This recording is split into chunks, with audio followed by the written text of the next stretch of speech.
हरे कृष्ण कृष्ण कृष्ण हरे हरे, हरे राम राम राम हरे हरे। ग्रंथ राज श्रीमद् भागवतम महापुराण की जय। Shrimad Bhagavatam canto 4 chapter number 8 verse number 56 से लेकर आज हम प्रारंभ करेंगे। इस आध्यात्मिक जगत में प्रवेश करने से पहले गुरु और गौरंग से कृपा की याचना करते हुए मंगलाचरण करेंगे, ताकि हम जो कुछ श्रवण करने वाले हैं उसका हमें पूरा लाभ प्राप्त हो सके, जो कि है कृष्ण प्रेम की प्राप्ति। सब लोग मंगलाचरण करेंगे। ओम नमो भगवते वासुदेवाय। ओम नमो भगवते वासुदेवाय। ओम नमो भगवते वासुदेवाय। कृष्णाय वासुदेवाय देवकी नंदनाय च नंदगोपकुमाराय गोविंदाय नमो नमः। नमः पंकजनाभाय नमः पंकजमालिने नमः पंकजनेत्राय नमस्ते पंकजांग्रये। नारायणं नमस्कृत्य नरं चैव नरोत्तमं दैवीं सरस्वतीं व्यासं ततो जयमुदीरयेत्। नष्टप्रायेषु अभद्रेषु नित्यं भागवत सेवया भगवती उत्तमश्लोके भक्तिर्भवति नैष्ठिकी। पञ्चतत्त्वात्मकं कृष्णं भक्तरूपस्वरूपकं भक्तावतार भक्ताख्यं नमामि भक्तशक्तिकं। जय श्री कृष्ण चैतन्य वृंदा हरे कृष्ण कृष्ण कृष्ण हरे हरे, हरे राम राम राम हरे हरे। बंद किया। ग्रंथ राज श्रीमद् भागवतम महापुराण की। ध्रुव महाराज के मन में ये प्रश्न उठा कि मेरे पास तो भगवान की कोई विग्रह नहीं होगी, मैं तो वहाँ मधुबन में जाऊँगा तो फिर विग्रह की सेवा मैं कहाँ से करूँगा। जैसे हमने आपको घर पे कल विग्रह के दर्शन कराए ना, तो इस तरह से टेम्पल बना हुआ तो नहीं होगा, सारी सुविधाएं भी नहीं होंगी सेवा करने की, तो कैसे करूँगा। तो फिर नारद मुनि बताते हैं कि देखो ध्रुव, विग्रह तो ज़रूरी है भगवान की सेवा करने के लिए, तो कैसा करना है आपको श्लोक नंबर 56 से प्रारंभ करेंगे। नारद मुनि ध्रुव महाराज से कहते हैं, छोटा सा बच्चा है 5 साल का, और उन्हें बताया जा रहा है कि भगवान की सेवा कैसे, पूजा पद्धति बताई जा रही है। तो नारद मुनि बता रहे, वे कहते हैं, लब्ध्वा द्रव्यमयीमर्षा क्षित्यं वा यतवां मितवन्यभुक्। लब्ध्वा द्रव्यमयीम अर्चा, मतलब आप ऐसा करना कि एक मूर्ति आपको कैसे भी करके परचेस करनी है या प्राप्त करनी है, कैसी होनी चाहिए।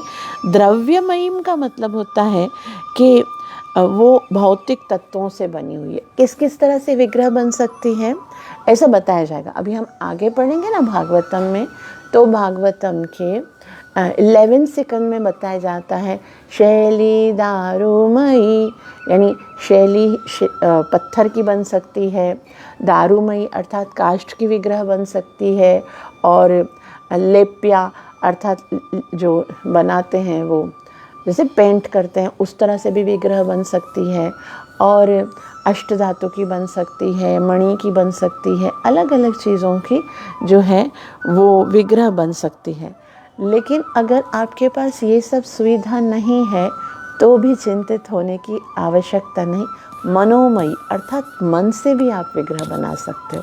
जब आपको जैसे आप रास्ते में कहीं पर हो, आपके पास कोई विग्रह नहीं है, आपको भोग लगाना हो, तो आप क्या करोगे, जो आपके इष्ट हैं, जैसे हमारे गोपीनाथ हैं, तो हम गोपीनाथ को आवाहन करते, गोपीनाथ कृपा करके आप इस प्रसाद को, भोजन को स्वीकार कीजिए। और गोपीनाथ जहाँ पर भी हम होंगे वहाँ पर प्रेम से बुलाएंगे तो आ जाएंगे प्रसाद लेने के लिए। तो फिर भगवान जो है वहाँ से स्वीकार करते हैं। और ऐसा भी होता है ना, जैसे हम लोग कहीं पर बाहर हों, कोई संकट हो, तो भगवान को मन से पुकार तो भगवान आ जाते हैं ना। तो वैसे तो क्या करना है सेवा के लिए, लब्ध्वा द्रव्यमय अर्चा, उसको द्रव्यमय होनी चाहिए अर्थात भौतिक तत्वों से बनी हुई होनी चाहिए। अगर वो नहीं संभव है तो कैसी होनी चाहिए, क्षित्यम अम्वा दिशु वार्चयेत। क्षित्यम, क्षति कहते हैं धरती को या फिर पृथ्वी को ही। ऐसा मानना चाहिए कि पृथ्वी के अंदर जो तत्व हैं उसी में भगवान हैं, तो उसी की, धरती की पूजा कर सकते हैं। या फिर अम्बु अर्थात जल में, कभी हमने देखा है कि जब यज्ञ वगैरह होते तो एक कलसे में जल लेते हैं और कलश की पूजा करते हैं। तो उसमें हम ये भाव रखते हैं कि इसके अंदर भगवत शक्ति है। भगवान बोलते हैं ना कि मैं तो प्रत्येक वस्तु में हूँ, पृथ्वी जल भूमि रापो नलो वायु खम मनो बुध। तो भगवान की सेवा अर्चना के लिए अलग अलग पद्धति है। देश काल और पात्र के अनुसार आप कैसे भी भगवान की सेवा कर सकते हो। अगर विग्रह नहीं, देखो इतना तो है कि यहाँ पर निराकार की पूजा नहीं बताई जा रही है, लेकिन फिर भी अगर विग्रह है तो कैसे होनी चाहिए, लब्ध्वा द्रव्यमयी, भौतिक तत्वों से, नहीं है तो पृथ्वी या जल को भी आवाहन उसमें भी भगवान का करके हम भगवत सेवा कर सकते हैं। और उसके बाद क्या है, भक्त को कैसा होना चाहिए, भगवान तो बता दिए कैसे हों, अब भक्त को कैसा होना चाहिए, साधक के अंदर क्या क्या गुण होने चाहिए वो बता रहे हैं। देखिए भक्तों, ये बहुत ही महत्वपूर्ण है और ये मत समझना कि ये मैं आप लोगों को के लिए कर रही हूँ। वास्तव में मुझे खुद ऐसा लगता है कि हम भक्त हैं और भगवान की सेवा करते हैं, तो हमें ये तो पता होना चाहिए कि हमारे अंदर क्या क्या क्वालिटीज़ होनी चाहिए, क्या क्या गुण होने चाहिए। तो ये बहुत ही महत्वपूर्ण है। नारद मुनि बताते कि साधक को कैसा होना चाहिए, आवृतात्मा मुनि शांतो यतवांग मितवन्य भोग। आवृतात्मा अर्थात सबसे पहले क्या होना चाहिए, उसका मन कंट्रोल होना चाहिए। आवृत आत्मा, वो मन कैसे कंट्रोल होता है, जब हम संतुष्ट होते हैं, यानी जो कुछ हमारे पास है अगर हम उससे संतुष्ट हैं तो फिर मन कंट्रोल है। अगर हम दूसरी वस्तुओं को प्राप्त करने के लिए चेष्टा करते रहेंगे तो फिर मन कभी कंट्रोल नहीं रहेगा। इसीलिए भक्त को संतुष्ट रहना चाहिए। संतुष्ट का मतलब होता है जो भी उसके पास नहीं है उसके बारे में नहीं, जो उसके पास है उसी के अंदर आनंद का अनुभव करना चाहिए। आवृत आत्मा मुनि, मुनि का मतलब होता है कि जो सदैव मन में भगवान का चिंतन करता रहे। भक्त जो है वो सदैव उसको भगवान के गुणों का चिंतन करना चाहिए। भक्त मन में सदैव भगवान की महिमा का गुणगान सोचता रहे कि भगवान ने कितने सुंदर हैं, भगवान कितने कृपालु हैं, भगवान कितने दयालु हैं। तो इस तरह से आवृत आत्मा मुनि शांतो, शांतो का मतलब होता है भक्त को कभी भी किसी भी परिस्थिति में कभी क्रोध नहीं करना चाहिए। क्योंकि क्रोध कब आता है, जब हमारी कोई इच्छा पूरी नहीं होती। ध्यायतो विषयां पुंसा संगस्तेषु उपजायते संगत संजायते कामा कामात् क्रोधो विजायते। इच्छा पूरी ना होने पर क्रोध आता है और भक्त तो शांत रहता है। भक्त तो भगवान की कृपा पर निर्भर करता है कि जो कुछ भगवान ने दिया है उसी में वो संतुष्ट रहता है। तो भक्त को किसी भी परिस्थिति में क्रोध नहीं आना चाहिए, चाहे जो भी संसार चाहे उलट पुलट हो जाए, पूरा दुनिया इधर से उधर हो जाए, लेकिन भक्त को हमेशा शांत रहना चाहिए। और यतवांग मतलब उसकी जो वाणी है ना उस पर उसको सदैव कंट्रोल करना चाहिए। कुछ भी नहीं बोल सकता भक्त, जब हम भक्त बन जाते हैं तो हमारी बहुत बड़ी रिस्पॉन्सिबिलिटीज़ होती है, क्योंकि अब हम भगवान और गुरु के नाम से पहचाने जाते हैं। फिर अगर हमारे मुख से कुछ अपशब्द निकलते हैं तो फिर क्या हमारा नहीं बल्कि हमारे गुरु और कृष्ण का नाम खराब होता है कि देखो ये भगवान के भक्त हैं और इस तरह से बात करते हैं, ये इस गुरु का शिष्य है और ये ऐसे बात करता है। मतलब हमें बहुत सावधान रहना होता है। साधारण लोगों के बिहेवियर पर लोग इतना रिएक्ट नहीं करते हैं, लेकिन जब भक्त को ज़रा सा भी कोई अगर कुछ अपशब्द बोल देता है या कुछ कर देता है तो सब लोग जो है उसको पॉइंट आउट करते हैं। इसीलिए भक्त को कैसा होना चाहिए, यतवांग यानी बहुत उनकी वाणी कंट्रोल होनी चाहिए। मित वन्य भुक यानी वन्य का मतलब होता है जो वन में, अभी क्योंकि ध्रुव महाराज वन में जा रहे हैं तो वन में जो कुछ फल या कंद मूल जो मिले तो वही उसको खाना है। ऐसा नहीं सोचना चाहिए यार बहुत खा खा कर ये तो मैं बेजार हो गया हूँ, अब क्या करूँ, अब जाता हूँ किसी रेस्टोरेंट में कुछ अच्छा खा लूँ। नहीं, आप जहाँ पर रहते हो वहाँ पर जो सुविधा है बस पेट भरने के लिए खाना है। दो तरह सा भोजन खाया जाता है, एक तो हम पेट भरने के लिए भोजन खाते हैं, भोजन के लिए जो, या फिर भोजन खाने के लिए टेस्ट को प्राप्त करने के, यानी कुछ लोग खाने के लिए जीते हैं, कुछ लोग जीने के लिए खाते हैं। तो भक्त को खाने के लिए नहीं जीना है। जो खाने के लिए जीता है ना वो हर वक्त ये सोचता है मुझे ये खाना, मुझे ये खाना, मुझे ये खाना है, इस रेस्टोरेंट में जाऊँ, ये बनाओ, ये रेसिपी। तो फिर क्या भक्ति करेगा वो, जब सारा दिन उसका मेंटल यही कि मुझे खाने के अंदर ही कितना समय लगाते हैं। बस बना लो और खा लो, जीने के लिए खाना है। तो जो भक्त होते हैं वो जीने के लिए खाते हैं और जो अभक्त होते हैं वो खाने के लिए जीते हैं। जो खाने के लिए जीते हैं उनके लिए चैतन्य महाप्रभु कहते हैं, जिह्वारे लालसा यदि इति उति ध्याये, शिष्णुधर परायण कृष्ण नहीं पाए। यदि खाने में ही सदैव लगे रहोगे, कुछ लोग का मतलब ऐसा सोचना है कि भक्ति का भोजन से कोई संपर्क नहीं है, यानी भोजन जो भी हम खाएं फिर भी हम भगवान की भक्ति कर सकते हैं, भोजन से भक्ति का कोई भी संबंध नहीं है। लेकिन ऐसा नहीं है, भोजन भक्ति पर 100% इफ़ेक्ट करता है। इसलिए भोजन का भजन पे बहुत प्रभाव पड़ता है। इसीलिए शास्त्र कहते हैं जैसा आहार वैसे विचार। आपका जैसा आहार होगा ना वैसे आपकी प्रवृत्ति बननी। हमारा जो शरीर है वो भोजन से बनता है, जो मन और बुद्धि है उनको भोजन से शक्ति मिलती है। तो भोजन अगर पवित्र है, भोजन अगर शुद्ध है, सात्विक है, वो अगर हम खाते हैं तो बहुत ही सरलता से हम भक्ति के मार्ग पर आगे चल सकते हैं। लेकिन यदि भोजन दूषित है अर्थात उसके अंदर रजोगुण है, तमोगुण है, या बहुत ही ये जैसे आज हम देखते हैं फास्ट फूड, जंक फूड, इसके अंदर क्या है, प्योरिटी नहीं है, केवल इंद्रिय तृप्ति की भावना है, तो फिर उस ऐसा जो भोजन करते ना उनका मन भगवान में नहीं लगता।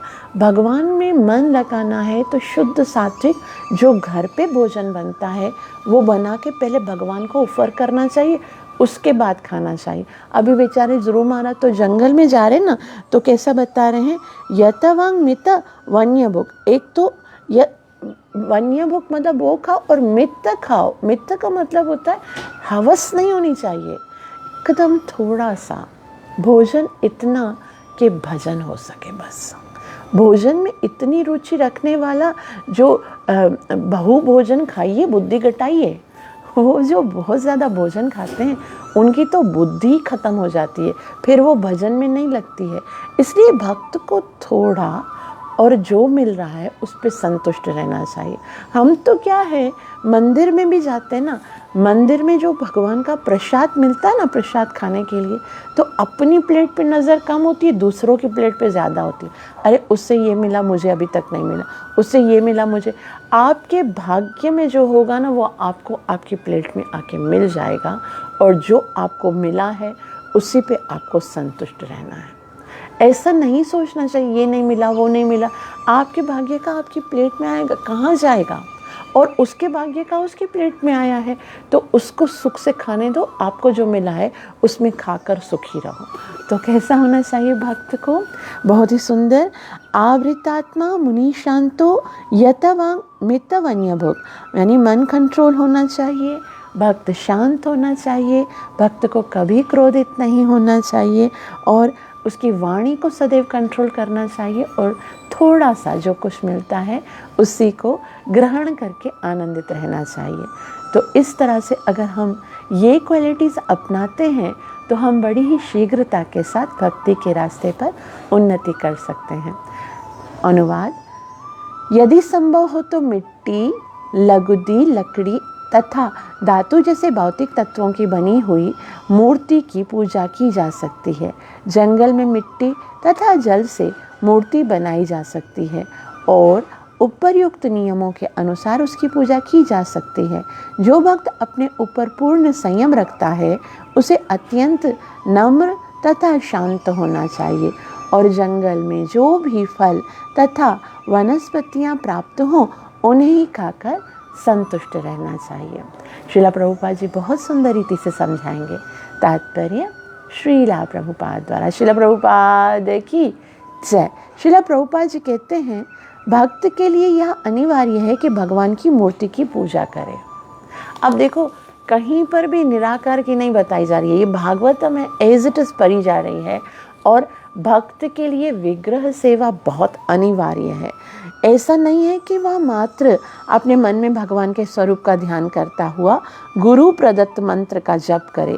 जिस रूप की पूजा की जाए उसे उपस्थित होना चाहिए। ऐसा नहीं, गुरु ने मंत्र दिया बस पकड़ो मंत्र को और माला करते जाओ, बस हो गई तुम्हारी भक्ति। नहीं, विग्रह सेवा अति अनिवार्य है।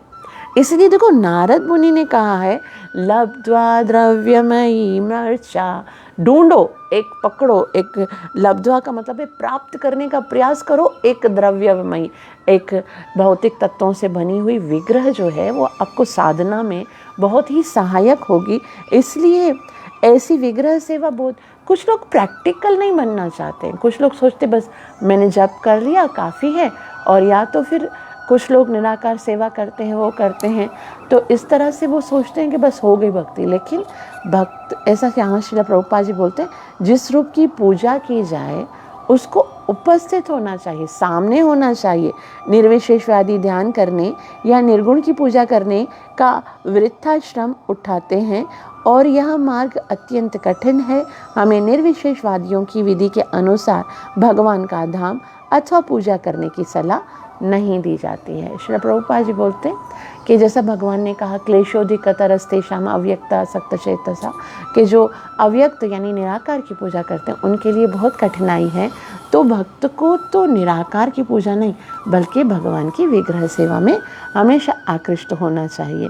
तो भगवान का धाम अथवा पूजा करने की सलाह नहीं दी गई है, यानी निर्विशेष जो उसके अंदर चले जाते हैं, जिनको सायुज्य मुक्ति मिलती है, ऐसा नहीं है। तो आगे कहते हैं, ध्रुव महाराज के जंगल में होने के कारण मट्टी तथा जल से बनी हुई मूर्ति की उपासना करने के लिए कहा गया। यदि धातु, लकड़ी या पत्थर का स्वरूप तैयार ना हो सके तो सर्वोत्तम विधि यह है कि मिट्टी तथा जल को मिलाकर स्वरूप तैयार कर लें और उसी की पूजा करें।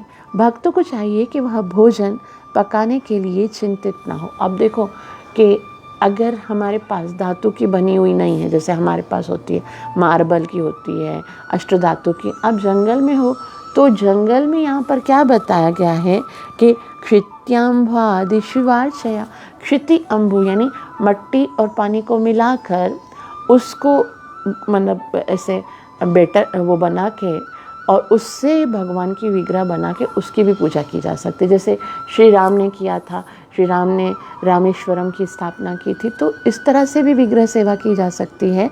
और उसके बाद क्या, भोजन, जंगल में अगर कोई जा रहा है सेवा करने के लिए तो कैसा होना चाहिए, वो जैसा भोजन है, यतवांग मित वन्य भुक, तो जो वन में जो कुछ है, सर्वोत्तम विधि यह है कि भक्त को चाहिए कि भोजन पकाने के लिए चिंतित ना हो, जंगल में अथवा शहर में जो भी फल तथा वनस्पतियां उपलब्ध हों उन्हीं से श्री विग्रह पर चढ़ाएं और उन्हें ही खाकर संतुष्ट रहें। उसे स्वादिष्ट भोजन प्राप्त करने का इच्छुक नहीं होना चाहिए। निस्संदेह जहाँ भी संभव हो श्री विग्रह को अच्छे से अच्छा भोजन चढ़ाएं, चाहे फल तथा वनस्पतियों में से हो या पकाया अथवा अनपकाया भोजन हो।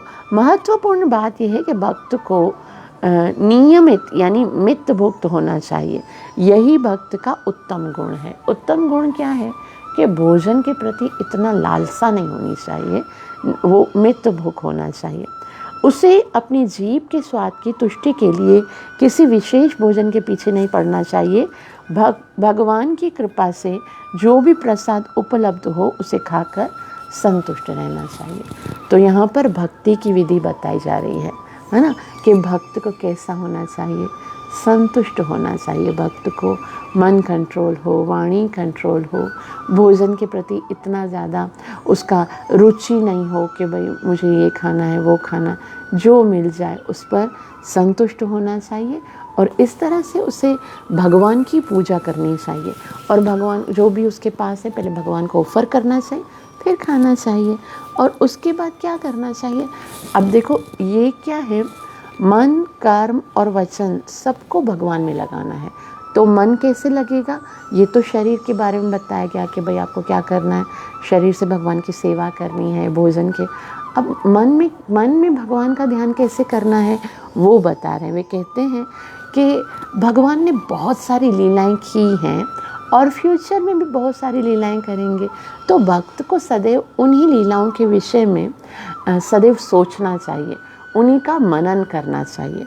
नारद मुनि कहते हैं, स्वेच्छावतार चरितैर् अचिन्त्य निज मायया करिष्यत्युत्तम श्लोक तध्यायेद् हृदयंगमम। हृदयम अंगमम यानी हृदय के अंदर उनको हमेशा इन लीलाओं का स्मरण करना चाहिए। ध्यायेत का मतलब होता है ध्यान करना चाहिए। किसका? स्वेच्छावतार चरित है। स्वेच्छा यानी भगवान परम इच्छा से बार बार इस भौतिक जगत में आते हैं। क्यों आते हैं? परित्राणाय साधूनां विनाशाय दुष्कृतां, दुष्टों का विनाश करने के लिए, साधुओं की रक्षा करने के लिए, अपने भक्तों के साथ प्रेम का प्रदान करने के लिए। तो अचिंत्य निज माया, भगवान की माया जो है वो अचिंत्य है। अचिंत्य मतलब अकल्पनीय है। अपनी ही शक्ति से वो आते हैं और अवतार चरित्र, अवतार चरित्र का मतलब होता है बहुत ही सुंदर सुंदर लीलाएं करते हैं। हम देखते हैं भगवान श्री कृष्ण अपने जब वो बाल लीलाएं करते हैं, कितनी सुंदर लीलाएं करते हैं, श्री राम की लीलाएं। और भगवान के विभिन्न जितने भी अवतार हैं, मत्स्य, कच्छप, वामन, नरसिंह, तो उन सब लीलाओं को स्मरण करना चाहिए। करिष्यत्युत्तम श्लोक, क्योंकि भगवान उत्तम श्लोक हैं। तो भगवान की लीलाओं में सदैव हमको उनका ध्यान करना चाहिए। और तध्यायेत हृदयंगमम, और यहाँ पर जो उनकी परम इच्छा से, व्यक्तिगत शक्ति से प्रदर्शित होते हैं, ऐसे अवतारों का सदैव मनन करना चाहिए। सदैव अवतारों की कथा श्रवण करनी चाहिए। हमको ना भगवान के सारे अवतारों की कथाओं को बार बार सुनना चाहिए, फिर उसमें से कुछ पॉइंट्स नोट किए जाने चाहिए और अपने ओन से भी सोचना चाहिए, अच्छा भगवान ने ये लीला की तो इसका क्या कारण है। जैसे भगवान ने मट्टी खाई, अब मट्टी खाई तो मट्टी सिंपल है, लेकिन उसके पीछे कितने कारण बताए जाते हैं कि ये भगवान इसलिए कि ब्रज की मट्टी की जो महिमा है वो हमें बताना चाह रहे हैं कि भगवान के अंदर तो सारे देवी देवता हैं, वो भी ब्रज मंडल में आकर उस मट्टी का सेवन करना चाहते। तो भगवान बोलते चलो मैं खा लेता हूँ। तो यथा तरो मूल निषेचनेन, वृक्ष की जड़ पे पानी दिया तो सारा वृक्ष संतुष्ट हो जाता है। उसी तरह से तथैव जब हम भगवान की अर्चना करते हैं तो फिर क्या सारी देवी देवताओं की अर्चना होती है। प्राणोपहारा तथेन्द्रियाण तथैव सर्वाणमच्युतेज। तो भगवान बोलते ठीक है मैं खाता हूँ तो तुम सब संतुष्ट हो जाओ। तो सारे देवी देवता भगवान के मुख के अंदर मट्टी खाने से संतुष्ट हो जाते हैं। तो बहुत सारी ऐसी बातें हैं जो एक एक लीला में हम जो है खोज सकते हैं। तो कंटिन्यूस उन लीलाओं का ध्यान करना चाहिए और भगवान की अचिंत्य शक्ति जो है उनको हृदय के अंदर स्मरण करना चाहिए। शिला प्रभुपाद की। शिला प्रभुपाद जी कहते हैं, अच्छा अनुवाद देखिए, हे ध्रुव, प्रतिदिन 3 बार मंत्र जप करने और श्री विग्रह की पूजा के अतिरिक्त तुम्हें भगवान की विभिन्न अवतारों के दिव्य कार्यों के विषय में भी ध्यान करना चाहिए, जो उनकी परम इच्छा तथा व्यक्तिगत शक्ति से प्रदर्शित होते हैं। श्रील प्रभुपाद जी कहते हैं, भक्ति की निर्दिष्ट विधियां 9 हैं। 9 प्रकार की भक्ति होती है। भक्ति कभी बोला आप भक्ति करो, तो भक्ति कितनी प्रकार की होती है? 9 प्रकार की। कौन सी होती है? श्रवणम कीर्तनम विष्णु स्मरण पाद सेवनम अर्चनम वंदनम दास्यम सख्यम आत्मनिवेदनम। तो ये 9 प्रकार की भक्ति होती है। यहाँ पर ध्रुव महाराज को सलाह दी गई है कि वे ना केवल भगवान के रूप का ध्यान करें, वरन उनके विभिन्न अवतारों की दिव्य लीलाओं के विषय में भी चिंतन करें। मायावादी दार्शनिक भगवान के अवतारों को सामान्य जीवात्माओं के स्तर पर मानते हैं। वो क्या मानते? जो मायावादी हैं वो बोलते हैं भगवान के अवतार भी माया, जैसे सामान्य जीव है ना वैसे हैं। भगवान कहते हैं अवजानन्ति मां मूढ़ा मानुषीम तनुमात्र आत्मे। जब मैं मनुष्य देह को प्राप्त करता हूँ या जब मैं मनुष्य देह को धारण करता हूँ, तो फिर जो मूर्ख लोग होते हैं वो मुझे नहीं समझ सकते। 9.11 में भगवान ने कहा, मैं तो परम शक्तिशाली हूँ और परम भगवान हूँ, लेकिन फिर भी मैं आता हूँ ना मनुष्य देह धारण करके। तो जो अवजानन्ति मां मूढ़ा, बेवकूफ़ नहीं समझ पाते। तो शिला प्रभुपाद जी यहाँ पर बता रहे हैं कि यहाँ पर स्वेच्छा यह एक भारी भूल है जो भगवान को सामान्य व्यक्ति समझते हैं। मायावादी दार्शनिक भगवान के अवतारों को सामान्य जीव आत्माओं के स्तर पर मानते हैं। यह एक बहुत भारी भूल है।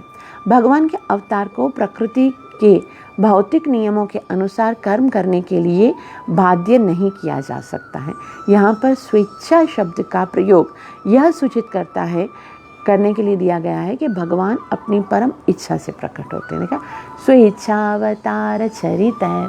तो भगवान बाध्य नहीं है कर्मों के, जैसे हम लोगों को तो बाध्य होना पड़ता है। जो कर्मों के अनुसार हमें योनि मिलेगी या जैसा स्वरूप मिलेगा वैसा हमें स्वीकार करना पड़ेगा। भगवान तो क्या है? स्वेच्छा अवतार चरित है। अपनी इच्छा से अवतार लेंगे और अपनी इच्छा से उस अवतार में कार्य करेंगे। तो भगवान द्वारा बद्ध जीव को उसके कर्म के अनुसार प्रकृति के नियमों के अधीन दी गई विशेष देह को स्वीकार करने के लिए बाध्य किया जाता है। किंतु जब भगवान प्रकट होते हैं तो उन पर भौतिक प्रकृति के नियम बलपूर्वक थोपे जाते हैं। वे अपनी आंतरिक शक्ति द्वारा इच्छानुसार प्रकट होते हैं। यही अंतर है। बद्ध जीव अपने कर्म तथा भौतिक प्रकृति की श्रेष्ठ सत्ता द्वारा दिया गया एक विशेष प्रकार का शरीर, जैसे सूअर का शरीर, स्वीकार करता है। किंतु जब कृष्ण सूकर अवतार में प्रकट होते हैं तो वो सामान्य पशु के रूप में सूअर नहीं होते हैं। कृष्ण अत्यंत विराट सूकर वरा अवतार के रूप में प्रकट होते हैं, जिसकी तुलना सामान्य सूअर से नहीं की जा सकती। तो यहाँ पर बताया जा रहा है कि भगवान चाहे कोई भी स्वरूप अगर धारण करते हैं तो वो सामान्य नहीं है। भगवान जो है वो अपने अचिंत्य शक्ति के द्वारा उस स्वरूप को धारण करता है, तो वो सामान्य उसको कभी भी नहीं समझना चाहिए। तो उनका प्राकट्य तथा लोप हमारे लिए अकल्पनीय है। हम नहीं समझ सकते कि भगवान कैसे आते हैं। भगवान तो वहाँ धाम में बैठ के ही कर सकते हैं, क्यों आते हैं हमारे लिए अकल्पनीय। श्रीमद् भगवद गीता में स्पष्ट कहा गया है कि वे अपनी अंतरंग शक्ति से भक्तों की रक्षा तथा अभक्तों का विनाश करने के लिए प्रकट होते हैं। भक्त को समझना चाहिए कि कृष्ण कभी सामान्य पुरुष या सामान्य पशु के रूप में प्रकट नहीं होते हैं। सामान्य नहीं है, भगवान विशेष हैं और भगवान जो है वो अपनी शक्ति से, अपनी इच्छा से भौतिक जगत में प्रकट होते हैं। और वराह मूर्ति या घोड़ा अथवा कछुआ रूप में उनका प्राकट्य उनकी अंतरंगा शक्ति का प्रदर्शन है। तो भगवान मत्स्य, कच्छप, वराह, वामन जो भी अवतार लेते हैं तो पशु की तरह नहीं होते हैं। ऐसा नहीं सोचना चाहिए कि ये पशु हैं, भगवान ही हैं और भगवान ने उस समय के अनुसार ये अवतार लिया है। तो आगे कहते हैं कि उनका प्राकट्य उनकी अंतरंगा शक्ति का प्रदर्शन है। अब यहाँ तक तो आगे बता रहे हैं कि खाली मैं नहीं कह रहा हूँ, साक्षात मेरे पिताजी जो ब्रह्मा जी हैं वो क्या बोलते हैं, ब्रह्म संहिता में कहा गया है, आनंद चिन्मय रसा प्रतिभावितावेग। आनंद चिन्मय रसा, भगवान जो है वो चिन्मयी हैं और मनुष्य को भगवान के प्राकट्य को प्रकृति के नियमों के प्रेरित किसी पशु, सामान्य अथवा देवता के रूप में जन्म धारण बद्ध जीव की भांति मानव प्रणाली या पशु नहीं मान लेना चाहिए। ऐसा सोचना अपराधपूर्ण है। तो ये बहुत बड़ा अपराध है यदि कोई ये सोचता है कि वो भगवान जो है वो सामान्य जीव हैं या सामान्य मनुष्य हैं या सामान्य पशु हैं। तो भगवान चैतन्य महाप्रभु ने मायावादियों की भर्त्सना भगवान के प्रति अपराधपूर्ण होने के कारण की थी, क्योंकि वे यह सोचते हैं कि भगवान तथा बद्ध जीव आत्माएं एक ही जैसी हैं। तो भगवान और बद्ध जीव आत्माएं जो एक जैसी नहीं हैं, अपितु भगवान जो है वो श्रेष्ठ हैं, भगवान सर्वसमर्थ हैं। इसीलिए भगवान का एक अलग स्तर है। तो हमको उसी तरह से सोचना चाहिए कि भगवान चाहे किसी भी स्वरूप में आते हैं तो वो दिव्य स्वरूप होता है। तो यहाँ पर श्री प्रभुपाद जी कहते हैं कि किंतु जब भगवान प्रकट होते हैं तो वो भौतिक प्रकृति के नियम बलपूर्वक थोपे नहीं जा सकते। वे अपनी आंतरिक शक्ति द्वारा इच्छा अनुसार प्रकट होते हैं, यही अंतर है। और विशेष प्रकार का शरीर जैसे सूकर का शरीर स्वीकार करता है, तो भगवान जो है वो जैसा भी स्वरूप स्वीकार करते हैं वो आध्यात्मिक स्वरूप होता है। ब्रह्म संहिता में क्या कहा गया, आनंद चिन्मय रसात प्रतिभावितावेग। तो भगवान जो है वो आनंद चिन्मयी है और उनका जो स्वरूप है वो दिव्य है।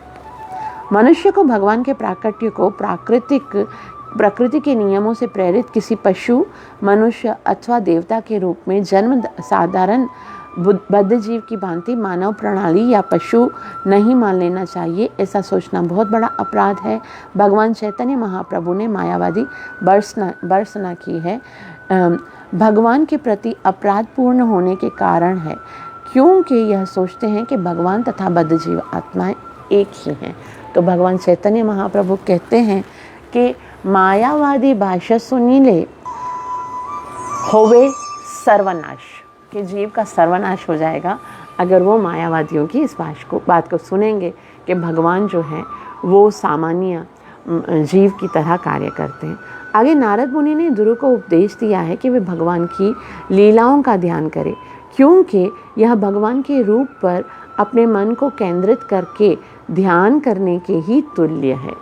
भगवान के रूप जो है उनके ऊपर ध्यान करना, जैसे भगवान की जो लीलाएं हैं, जब हम लीलाओं के विषय में सोचते हैं तो वो वैसा ही है जैसे हम साक्षात भगवान का ही चिंतन कर रहे हैं। तो भगवान की लीलाओं का चिंतन करना चाहिए। वो कैसे है, ऐसा ही है जैसे भगवान के रूप पर मन को केंद्रित किया जाए, ध्यान किया जाए। भगवान के किसी भी रूप का ध्यान जितना उपयोगी है उतना ही भगवान के विभिन्न नामों तथा हरि, गोविंद तथा नारायण नामों का जप करना है। तो जितना भगवान का ध्यान उतना ही महत्वपूर्ण जो है वो भगवान के नाम का जप करना है। माता दरवाज़ा बंद कर। तो ऐसा बताया जा रहा है कि भगवान के नाम का जप करना भी उतना, ऐसा नहीं कि बस हम विग्रह पूजा करें। देखो, भक्ति में संतुलन होना चाहिए। जो खाली विग्रह पूजा करते, नाम जप नहीं करते, उनकी भक्ति कंप्लीट नहीं है, क्योंकि नाम जप होगा तभी आप प्रॉपर विग्रह सेवा कर सकें। और जो खाली नाम जप करते हैं, विग्रह सेवा नहीं करते, उनकी भक्ति परफेक्ट नहीं है, क्योंकि विग्रह सेवा से हमारा मन जो है वो प्योर होगा और भगवान की ओर आकर्षित होगा। इसीलिए यहाँ पर बताया गया है कि भगवान के किसी भी रूप का ध्यान जितना उपयोगी है, उतना ही भगवान के विभिन्न नामों तथा हरि, गोविंद और नारायण नामों का जप करना है। किंतु इस युग में अब श्रीला प्रभुपाद जी बताते हैं कि आपको बताया गया है कि किस अलग अलग युगों में कौन सा मंत्र है। तो इस युग में हमें शास्त्रों में बताए गए हरे कृष्ण कृष्ण कृष्ण हरे हरे, हरे राम राम राम हरे हरे, ऐसे ही मंत्र का उच्चारण करना चाहिए। इसी से हम जो है वो भगवान को प्रसन्न कर सकते हैं। अब यहाँ पर ये प्रश्न उठता है कि चलो ठीक है, विग्रह तो हमने ले ली, फिर विग्रह की सेवा हम कैसे करें? क्या हम अपने मनमाने ढंग से विग्रह सेवा कर सकते हैं? तो उसका उत्तर देते हुए नारद मुनि कहते हैं, परिचर्या भगवतो यावत्य पूर्व सेविता ता मंत्र हृदयेनैव प्रयुञ्ज्यान्मन्त्रमूर्तये। परिचर्या भगवतो यावत्य पूर्व सेविता, यानी पूर्व सेविता, जो पहले पूर्व आचार्यों ने जो भगवान की पूजा जिस पद्धति से की है, जिस तरीके से भगवान की सेवा की है, परिचर्या भगवतो यावत्य पूर्व सेविता, अपनी मनगढ़ंत जो है वो तरीके बताने की ज़रूरत नहीं है। कोई अपने मन से भगवान की सेवा करते हैं, कोई भगवान को सेंटा क्लॉज बना दो, कोई भगवान को क्या बना दो, नहीं, भगवान की सेवा वैसे ही है, होनी चाहिए जैसे पूर्ववर्ती आचार्यों ने की है, उसी के अनुसार पूजा करना चाहिए। और कैसा करना चाहिए? और मन बिल्कुल उस भक्ति में केंद्रित करना चाहिए, मन खूब मन लगाकर करना चाहिए। और ता मंत्र हृदयेनैव, ता मंत्र हृदयेनैव, यानी वही मंत्र जो मैंने आपको बताया है, हृदय के भीतर उसको जप करो। और वो मंत्र कैसा है? हृदय के जैसा है, यानी जितने भी मंत्र हैं उनका हृदय है ये जो ओम नमो भगवते वासुदेवाय, ये भगवान श्री कृष्ण को प्राकट्य कराने वाला मंत्र है, इसलिए इसको जप करना चाहिए। नारद मुनि कहते हैं ध्रुव महाराज को, ता मंत्र हृदयेनैव और प्रयुञ्ज्यान मंत्र मूर्तया। प्रयुञ्ज्यान मतलब फिर पूजा करनी चाहिए, साथ साथ में मंत्र भी उच्चारण करना चाहिए। मतलब जो भी आप पूजा करते हो, जो भी सेवा करते हो, मंत्र ज़रूरी है। अगर आप मंत्र उच्चारण नहीं कर रहे हो तो पूजा जो है वो भगवान तक नहीं पहुंचेगी। इसलिए इस कलयुग में ना एक महामंत्र को रट्टा लगा देना चाहिए, रट्टा ऐसा लगे कि बस यही मंत्र जो है वो भगवान तक पहुंचने का एकमात्र साधन है। तो एवं निश्चय ही इस तरह से पूजा करनी चाहिए। ता मंत्र हृदयेन प्रयुञ्ज्यान मंत्र मूर्तये। और मंत्र मूर्तये मतलब भगवान जो है वो मंत्र मूर्ति हैं, अर्थात जैसे हम मंत्र को उच्चारण करेंगे तो भगवान प्रकट हो जाएंगे। भगवान मंत्र आज तक बहुत भक्तों ने भगवत प्राप्ति की है, भगवान को प्रकट कराया है, लेकिन उसका अगर कोई साधन है तो यही है कि वो मंत्र को उच्चारण करते हैं और भगवान आ जाते हैं। तो आज भी मंत्र में उतना ही बल है, उतनी ही शक्ति है। कमी हमारे अंदर है कि हम तीव्रता के साथ, दृढ़ निश्चय के साथ, श्रद्धा और विश्वास के साथ उस मंत्र को जप नहीं कर सकते।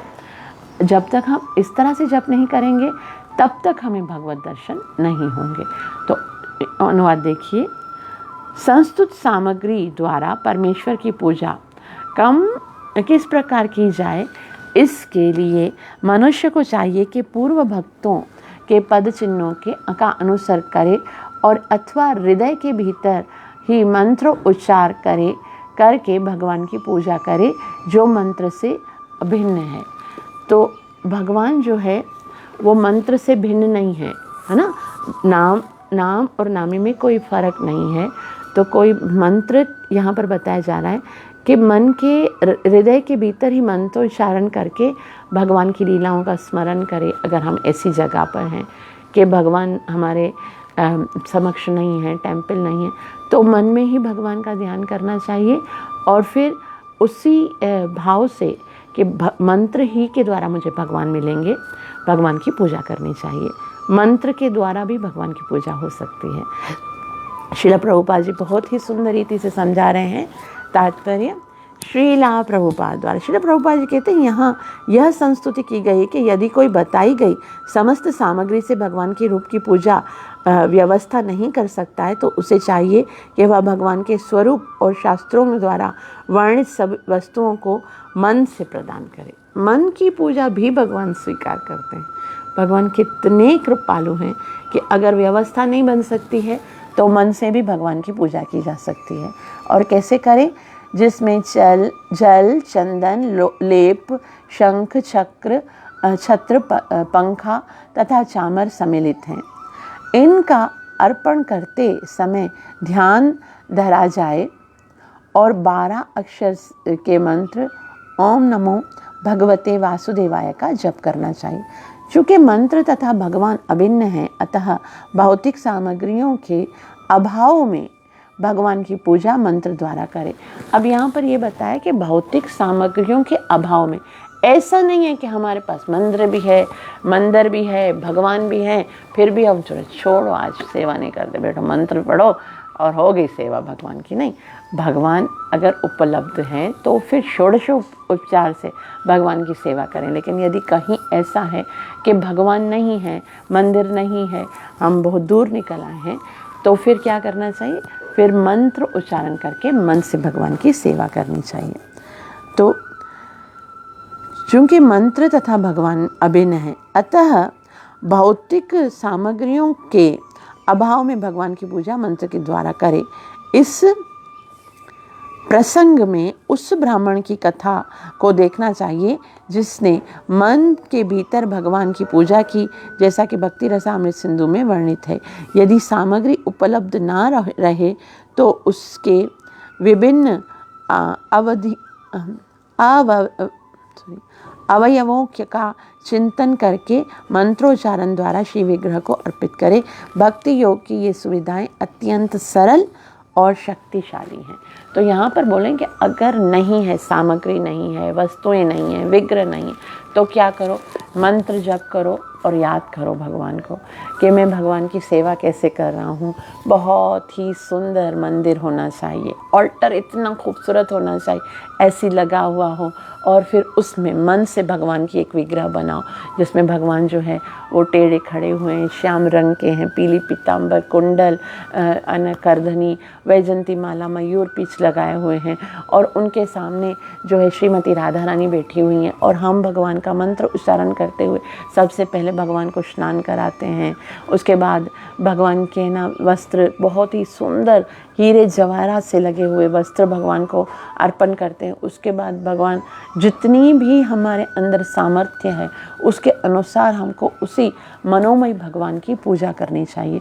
और इस तरह से जब हम भगवान की पूजा करते हैं, मन से पूजा करते हैं, तो ये बहुत ही पावरफुल होता है। जैसे भक्ति रसामृत सिंधु में हम देखते हैं कि एक भक्त जो है ब्राह्मण, उसके पास सामग्री नहीं होती है, वो भगवान को मन से सब कुछ अर्पण करता है। बहुत ही सुंदर सुंदर वस्तुएं इकट्ठे करके लेके आता है, 56 प्रकार के भोजन भगवान के सामने रखता है। फिर याद आता है खीर तो बना ही नहीं, फिर जल्दी जल्दी मन से ही बना रहा है, खीर बना दिया, उसके अंदर पिस्ते, बादाम, ड्राई फ्रूट सब ये डाले, और फिर भगवान को रखा भोजन।